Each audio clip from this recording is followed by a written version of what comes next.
Oh, welcome in, folks. Welcome in to the worst time of the year to be a sports fan, NFL training camp. It's sacrilege. It is sacrilege to say. And I could never say this when I worked at the station. Maybe I did say it actually, now that I think about it. But what you are about to endure as NFL fans, or at least in my case, a Philadelphia Eagles fan, listening to sports radio is going to be painful. And this is what I'm going to call a blessing and a curse. Because normally, when you do this job and when you are talking sports and you reach this part of the year and it's like, oh, just get me to training camp. And I always just rolled my eyes at that because I never was infatuated with practice. And this isn't just the NFL thing, it's every practice. Like, I'm not infatuated with spring training. No one would care about spring training if it wasn't for the fact that in Philadelphia, it's like 40 degrees and raining, and down in Clearwater, it's 80 and beautiful. That's why people go down to spring training. It's like, oh, okay, we're not too far away from this, and this being the weather, not necessarily the baseball. Obviously, some people go down for the baseball. Don't come at me for the comment section. But when it comes to training camp, I've never given one fuck about training camp. And it doesn't matter if it's hockey, basketball, baseball, football. I don't care. If the game doesn't count, I do not care. I've never cared. But this year, for the Eagles, I care probably less.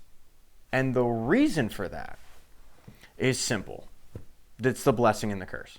The blessing is the fact that the Philadelphia Eagles are the reigning defending Super Bowl champions. I can't say that enough. I love saying that. I love typing it out. It never gets old. It never gets old saying that they won the Super Bowl, that they were up 40-6 and pulled their starters. That is what I'll never get over that. The fact that they looked and were like, "Hey, we'll rest him for next week." Like, I love that. Obviously, that wasn't the message. It was like, let's get everybody in. But like, that's batshit insane. Like, they pulled their starters in the Super Bowl. That's the blessing, right?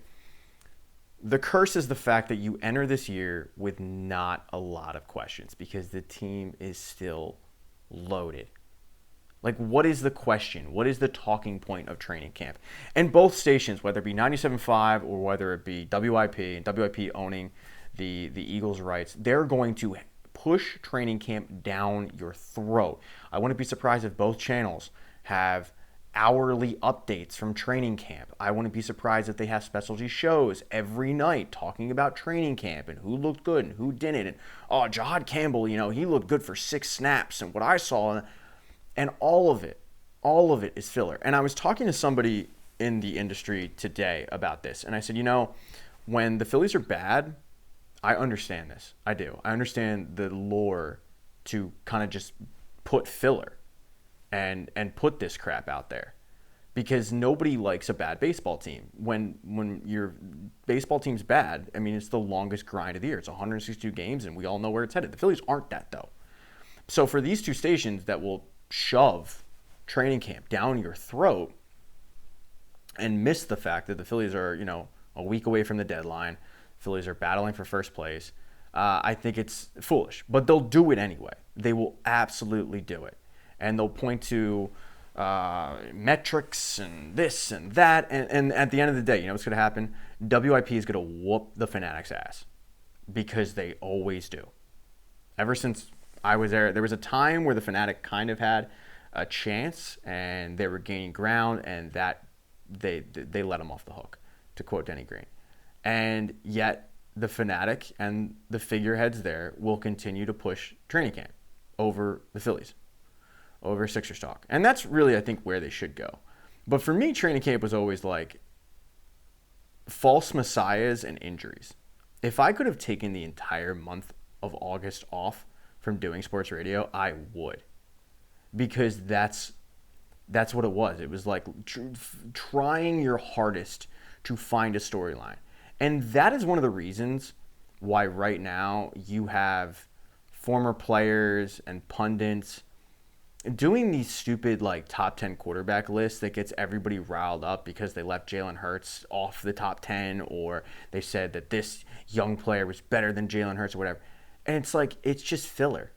That's all it is. It's whoever the host is trying to get through an hour or trying to get through 2 hours.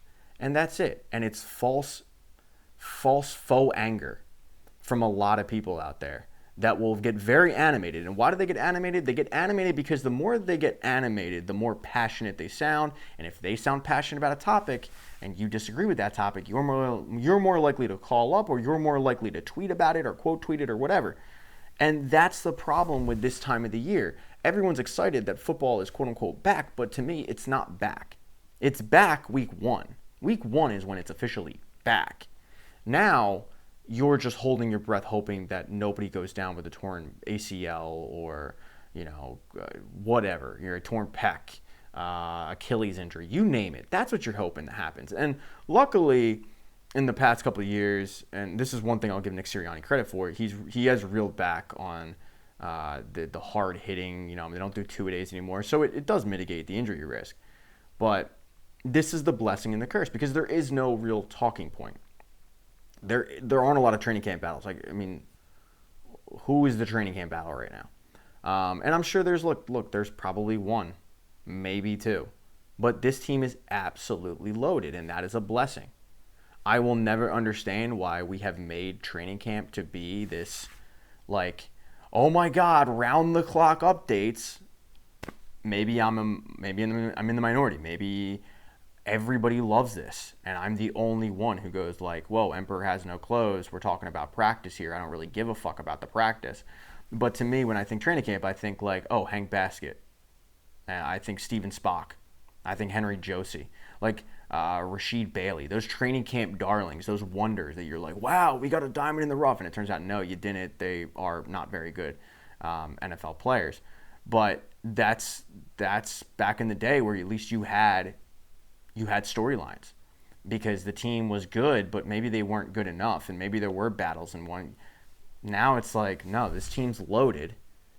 And I know what Jordan Mailata said about we're not defending shit, and I love that. I love that quote. I love the fact that in 7 years this dude has become an absolute leader of this team in a sport that he wasn't even familiar with. But at the end of the day, they are. They are a defending champion, and they're loaded. And it's the blessing and the curse of it. The blessing and the curse of being the Philadelphia Eagles right now is the fact that there are no storylines to talk about. They'll be shoved down your throat.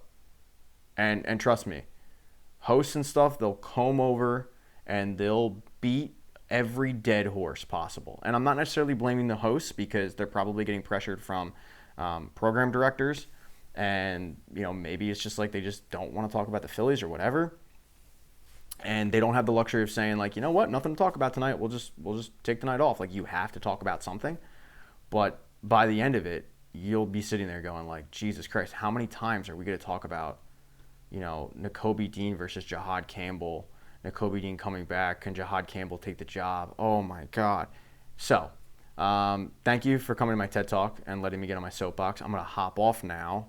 Bought a bag of Doritos at Wawa, so I'm going to go eat those.